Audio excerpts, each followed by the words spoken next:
এই গানটি খুব চারিদিকে এখন ইন্টারনেটে খুব চলছে আছে। হ্যাঁ, অরিজিৎ সিং এর কণ্ঠে। কারণ অরিজিৎ সিং তিনি তো আমাদের একজন কি বলবো, একজন আমাদের খুবই প্রিয়, অত্যন্ত প্রিয় গায়ক। তার শিল্পী জীবনে একটা সার্থক যে তিনি এমন একটা গান গাইলেন যেসব ইয়াং ছেলেরা জীবনে কীর্তন শুনতো না, তারাও আজকে অরিজিতের পাল্লায় পড়ে কীর্তন শুনছে। এটাও তো একটা পাওনা না? এটাও তো একটা শিল্পী জন্মগত সার্থকতা। এমন নাকি এত শ্রদ্ধা শুধু আমি নয়, প্রত্যেককেই করে। মানে এই সরল সাধারণ জীবন, এত সুন্দর, এত বড় গায়ক হওয়ার পর কোনো রকম কোনো অহংকার নেই, কত মাটির মানুষ। তিনি একটা কীর্তন গেয়েছেন, সেই গানটা আমিও গেয়েছি। ওই গানটা সিনেমার মধ্যে ওনার গানটা রাখা আছে, আমার গানটা অ্যালবামের মধ্যে রাখা আছে। একই গান দুজনে গিয়েছি, কিন্তু সবাই যেমন আনন্দ করে সেটাকে ভালোবাসছে। যাক, অরিজিৎ সিং এর কণ্ঠে একটা কীর্তন শুনে অন্তত যুবক ছেলেরা কীর্তন সম্বন্ধে আইডিয়া পেয়েছে যে কীর্তন বলে কিছু একটা জিনিস আছে। হ্যাঁ, এখন দেখতে পাচ্ছি সবাই ওই কম্পিত তরুণ গাইছে। মানে কি জানে না, কি বল, মানে বলতে গেলে সব জীব জড়িয়ে যাবে, মানে বলতে পারবে না, কিন্তু গাইছে। তো তবু একটা চেতনা, এটাও তো একটা শিল্পী জীবনের সার্থকতা। তো ওই গানটা আমার ভাগ্যেও গাওয়া আছে, তো সেই গানটা অনুরোধ করেছি, গাইব।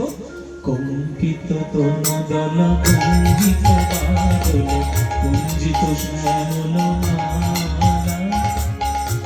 সবাই একটু করতালি দিয়ে গানটি শুনবেন। কম্পিত তনুদল কুঞ্জিত বাদল কুঞ্জিত শ্যামল মালা।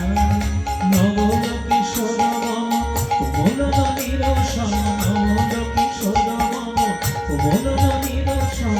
খনি গোরা চাঁদ খনি কালা, খনি গোরা চাঁদ খনি কালা। কুঞ্জিত তনুদল কুঞ্জিত বাদল কুঞ্জিত শ্যামল মালা।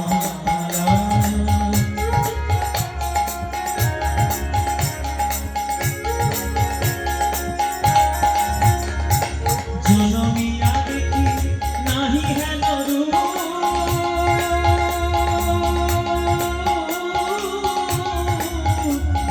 জনমিয়া দেখি নাহি হেন রূপ।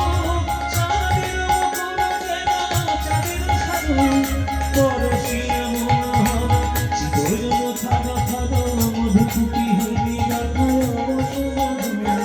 পরশির মনোহর চিতজন থাদ থাদ মধুকুপি হইনি গাথায় অবসুমধু।